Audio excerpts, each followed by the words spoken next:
might say hi, and I might say hey, but you shouldn't. All right. Welcome to Harlem Radio 115, where we elevate our spaces, we elevate our places, and we elevate the community, and we elevate our people. So, um, what we're doing today is we're actually interviewing a known artist. I'm gonna let him introduce himself. Okay. What's your name and what do you do? Yeah, how you doing, everyone? And thank you for inviting me. My name is Sekouba Bolomba. I'm a reggae artist from West Africa, Ivory Coast, living in New York and Harlem. How long you been in Harlem? First of all. Yeah, Harlem. I'm here for like 16 years, living in Harlem. 16 years. Yes. And how long have you been performing and what first sparked your interest in music? I grew up with music. My big brother is an artist. I get inspired by him and Bob Marley and Alpha Blondie and Lucky Dube.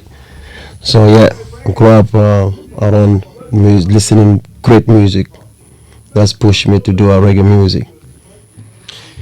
And did they introduce you to music or like who introduced you to music and what role did it play in your earlier life? Just listening music, going to club, going party, and listening to Bob Marley. I don't even know what he's saying that time. Yes, until I come to US and I learn how to speak English. How long did it take you to learn English? English was for me was easier really. When I hit 6 months, I already started speaking and dating the girls. All that it was quick. I really don't think I have a problem just learn English because one thing I know, if you learn a language, don't afraid to speak. You just say it. That's it's like a baby. They only until they master the word. But if you worry to speak, they're gonna laugh at me or I'm not saying something right, and you take your time. Nice. Just comfortable. Yeah, just be confident. Confident. Yeah, yes. Nice. Who has been a major inspiration for you, both musically and personally? I think is I could say is my friend when I came here, Oscar Nkoi. He really because like I said to my first interview, I was gonna be a writer, just give the song, and he told me you could do it. You could do it yourself. You have nice voice and you could do it. So in the end, they've been recording me for my first album. Yeah. And how long have you been doing music for? I'm doing music for it's a long time. I'm doing music, but like taking it professional, I could say like 2012 when I dropped my first album and started going to different countries, Europe and Africa and Canada. Yeah, that's why I take music like I want to do music for make a living, But I was doing music for a long time. Yeah. Okay, cool. That's dope. Based on your experience, how would you describe the different stages of your journey in the music industry? Yeah, that's a very, very good question. Because like I said, when I started, there's some songs like I'm so glad when I did. It's a lot of big artists was always big me up for it. Say it's a nice song, but you could do better on this. And few of them tell me you should redid that song. And I took time. And when I redid it, I see the difference. When I listen the first one, I listen the second one, I see like, even the voice grow and, the experience is there than before. Yeah. And even the stage now, I'm more relaxed than before. I'm just more hyper, but now I'm more relaxed and seeing things different. All this is part of growing and getting more experience and doing things. Nice. Yeah. So what is that like for you? It feels great. It feels good. Yeah. Nice. So what has been the biggest challenge in your career so far and how did you push through it? Yeah, I have a few big experience. The first experience it was a summer stage in 2007, and I always say I wasn't ready for it. Like when I sit down and look back, I'm not ready for it. I'm waiting for the next summer stage. And my second one is it was they invited me for Abu Reggae in Africos with Bob Marley's son, what's his name? Kimani Marley was there, and the three little boys, the backup singers of Marley was there, and Northern Heritage was there, and Luta Baruka was there. That was great experience for me, sharing a stage with all those big artists. Wow. Yes. So yeah, and I was satisfied with that performance. Yeah. Nice. Yeah. Nice. So going back to that question, like, this is personal for me because like, what we do here, from my show is we talk about the elevation of progress, elevation of demeanor, the elevation of people in the community, the elevation of your progress.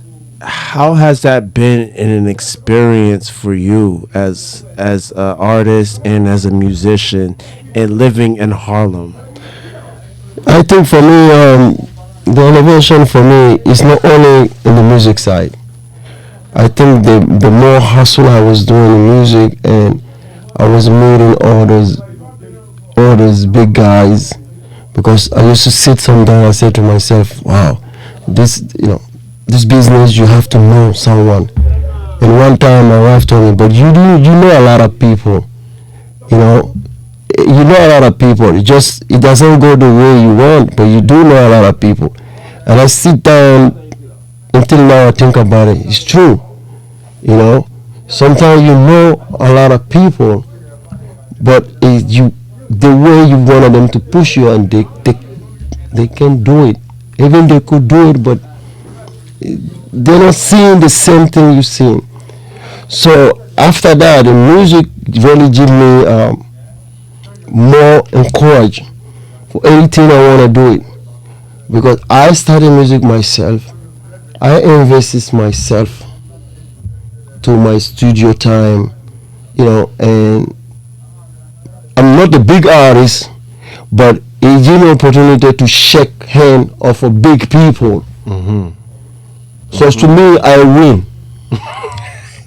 That's how I always say. I win. Nice. Yeah. To me, I win. And it was 2019. I got the best diaspora artist in Africos. They gave me that award. And who was giving the awards? Kone Dodo and Alpha Blondie. They was there. So I was here and they were watching, and they called my name. So I always say to people, I'm not the big artist I want to be, but at least some big names know me. And I shake their hands. Kimani Mali, Junior Marvin, just Alpha Blondie, it's a lot of them. So, like I tell you, I win in my own small circle. Yes. That's why you gotta keep believing what you do and push it. Yeah. Going back a little bit, who introduced you to music? Like I said, nobody introduced me to music. Like my older brother, I used to see him on TV and listening like Alpha Blondie. I just love it. I just love it. But I never think I will be a singer. Okay. No, it come very late. I wanted to start writing things, and I see myself. How old were you when you realized that this is what you wanted to do full time? Like, this is what you wanted to do, and there was nothing else that you wanted to do. Yeah, that was like around After I finished with Oscar, 2004 I wasn't sure, but 2012, yeah, when I met those big guy, because he didn't charge me. Junior Marvel really don't. I sent it stuff to him. Somebody introduced me. He listened. He said, "Yeah, I want to help you. I like your voice. I like your style. So whatever you give me, you know." So from there, I was like, if this guy is saying what I'm doing is good, I have to push it. And when I finished that album, it was funny, and I get. I used to do everything for myself. I was management. I used to look for booking. So all the booking I get oversee it was myself. Yeah. And what was that experience like? Like That's what I tell you. That's to me. I win in my small circle. You know. So everywhere summer stage, like I said, I help people go in their magic system. I help them play on summer stage. But they're big superstar. They win award, all that. But that one, they couldn't get it. I don't know why. With my small power I have, I let them play it. I knocked the door, and Erika opened. He said, "Okay, no problem. You trust them?" I said, "Yeah." I said, "I want to book them, but I don't know how." And that's where it goes. That's what I said. My wife said, "You know people. You just don't go the way you want it, but you know some people." Yeah. So what was the biggest challenge for you, and how did you overcome it? That was a big challenge for me though, because they are the known artists, very well known in the world. And me, little guy, I want to be intermediate, I want to be in the middle guy and find them a booking. Summer stage and bring it, they have to pay them and bring all the band member with them.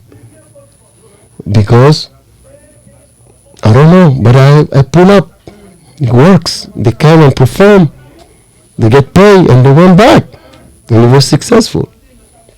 Now, do you have a set band, or do you work a little bit randomly with certain bands? No, I have a set band. I have with them for many years. We perform together. Each time I have some gig, I call them. They come. Like Saturday, we're going to have a show at Silvana. 116 300 West 116th Street, Silvana. Saturday, June 7. Invite everyone to come. Nice. Yes. Nice. So when we talk about the biggest challenge in your career so far and how did you push through it, what do you think is the main thing that you need in yourself and or without yourself or like outside of yourself that you need to have in order to, get through those challenges? You just need to find somebody who believes you and who love the music you're doing. That's the only thing you need, really. If you don't find that, you're gonna stay who you are. It's not like it doesn't mean you're not good. Like I tell you, in my small circle now, I feel like I win. But before, you used to stress me a lot. And you go to the subway, you see amazing people performing in the subway. That's true. They're good, but they don't find somebody who could lift them up, give them the dream they want. But doesn't mean they're not good. But in the same time, a lot of people go down for that because you work so hard. And you feel like you see somebody going up, he's not better than you, what you're doing, what he's doing. But while he's there, it makes a lot of people using drugs, they have a stress, they have depression. So if you know yourself and you really feel like what I'm doing is good, I just don't got the opportunity yet. The time is not there yet. I don't know if it will come or not, but what I'm doing is good. You have that belief, you're good for your life. But if you don't have that belief, you're gonna end up doing psychiatry. A side question.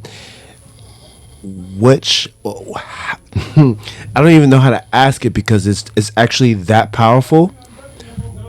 what is the most powerful thing you can actually do to actually get to where you want to go? It doesn't. Like I said, it's not about doing powerful things. It's you could do your best, and you feel like you're doing your best, but it's not gonna be enough for you to take me. Mm-hmm. Mm-hmm. But it doesn't mean I didn't do my best. Mm-hmm. You don't want to help me. You have to see that if I invest in this guy, I will get what I want. But if you don't see that on me, you're not gonna take me.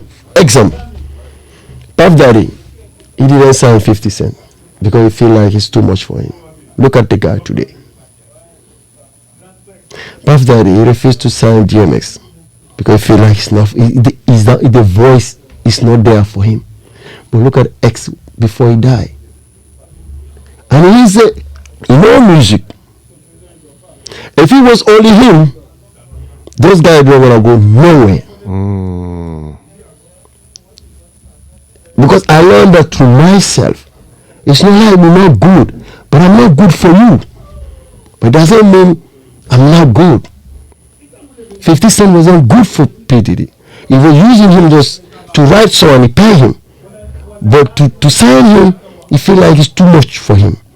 DMX, he said, even DMX said himself, I like when he was honest to me. He said, I don't want to sign you because your voice to me is too rough.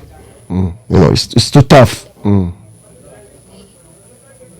There would be nothing you could do about it. You can't do nothing. It would be like, okay, anything that I do is gonna rub you the wrong way. Yeah. So it's not about how you're gonna prove someone. Some people you could prove them. A lot of times we say we prove you what I could do. Sometimes inside himself he say, no, I wanna give him a chance. I think if you take him and make him work, he's gonna make it. It's that too. That I give you a chance for.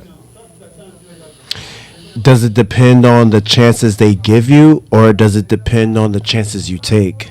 It depends the chance they give you, but how they want you to work with them. Do you wanna? Can you take the pressure? Some people they sign them, but they can't. It's too much pressure for them, or it's too much demand what they want them to do. They're like, I want my freedom. It's too much. They can't take it. Some people cannot take to be famous.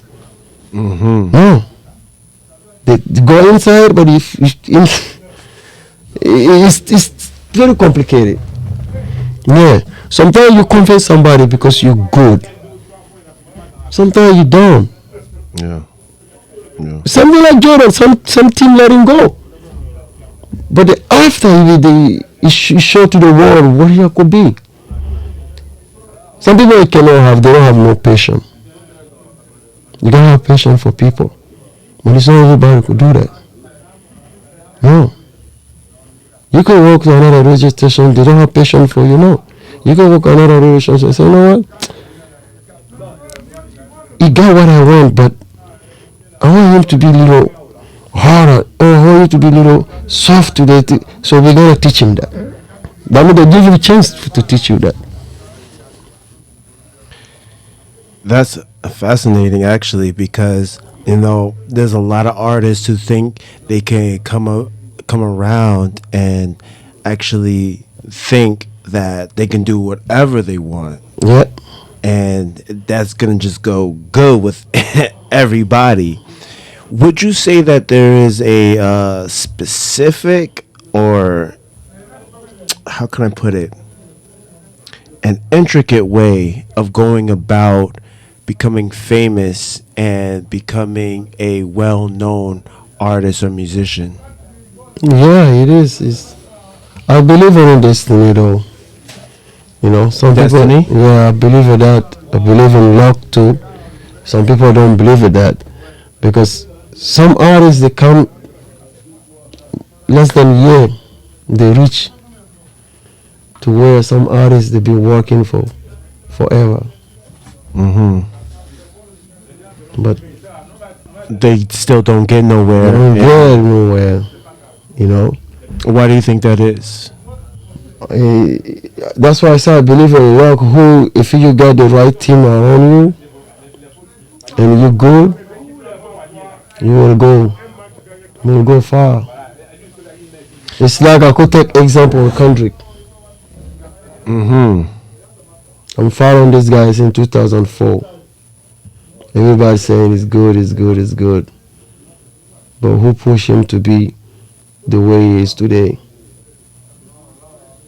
Because he believes himself. He don't want to go commercial. He just want to say things he feel like it makes sense.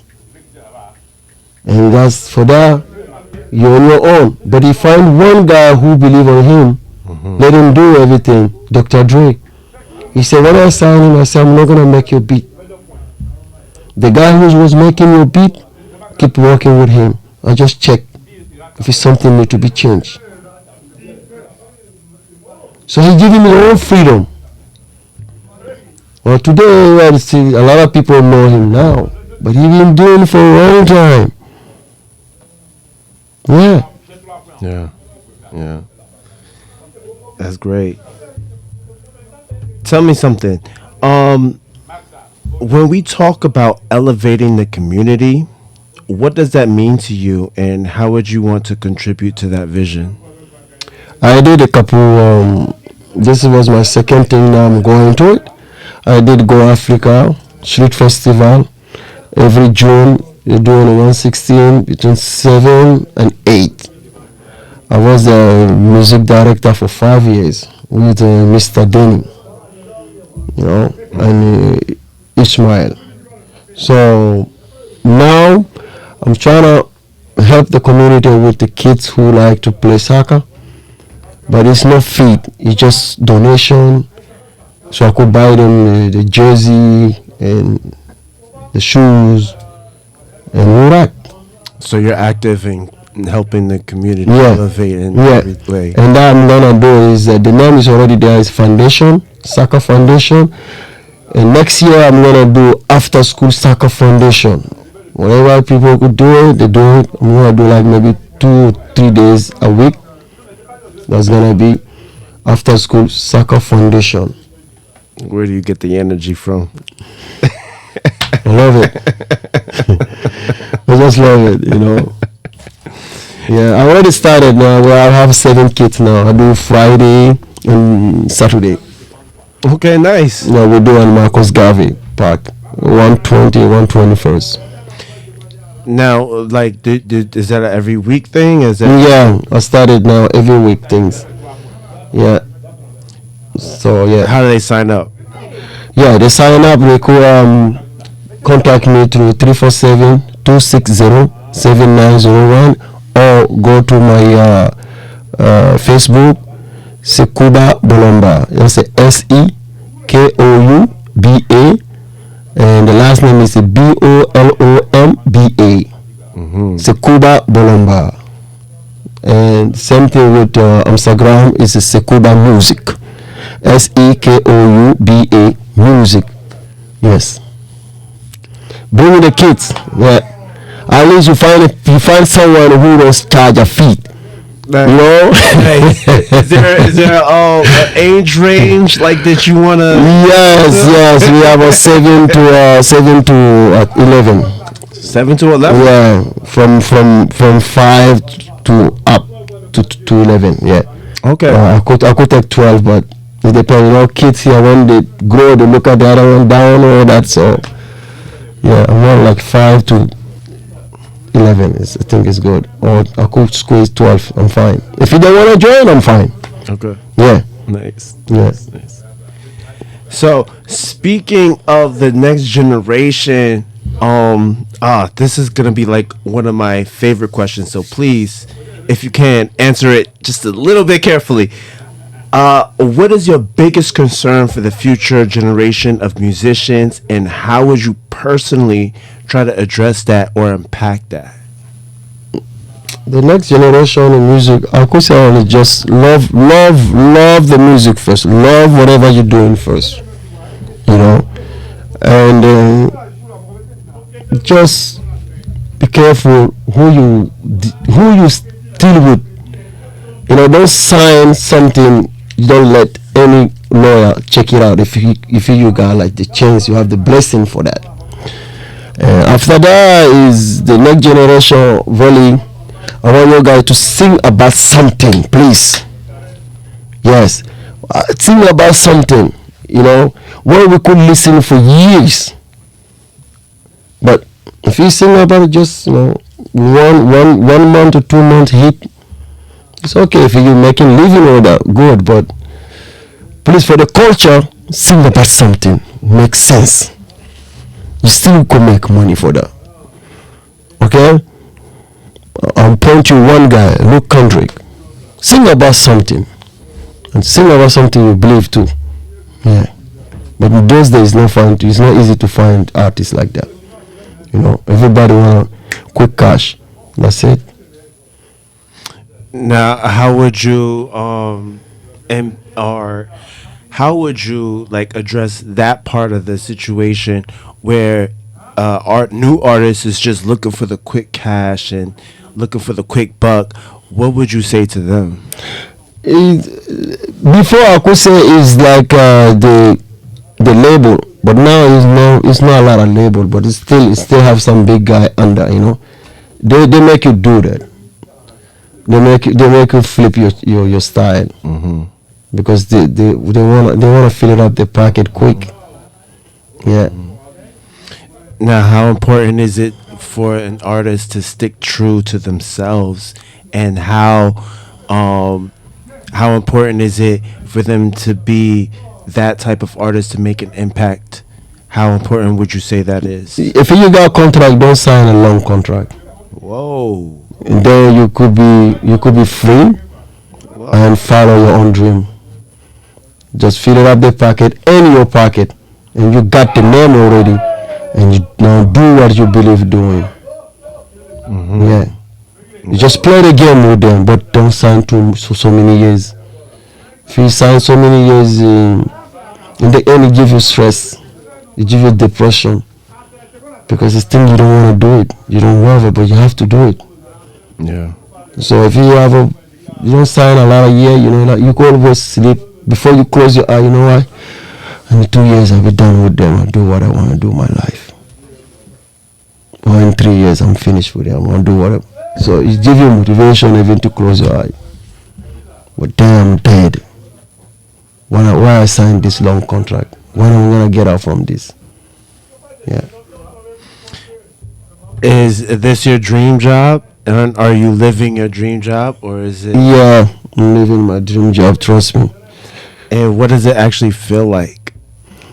Because I have a job where I could stop anytime, travel it, and then do my music, and I'm not under no one stress.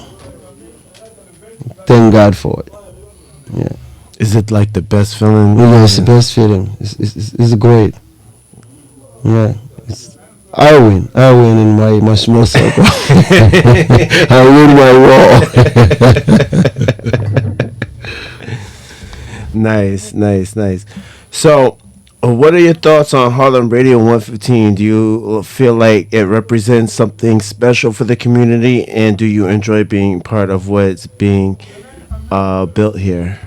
Yeah, I really love it. This is my second time. First time I came, with friends, and this time is my own show. I really, really, really love it, and you guys helping the community.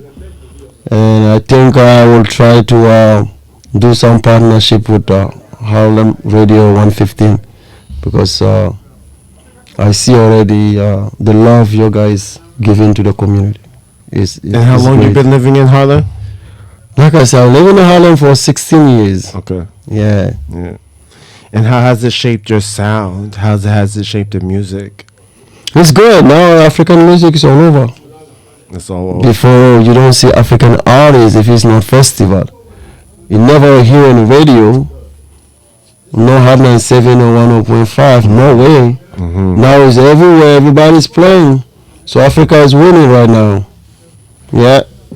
Nice. So, basically, yeah.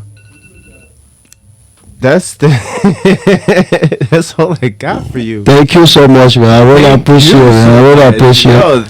It's a great question, man. inspiration. You are definitely inspiration to Thanks. everybody, and your answers have definitely elevated the masses who are trying to come up and trying to do something with their music. So Yeah. thank you so much. Yeah, you're welcome. You're welcome.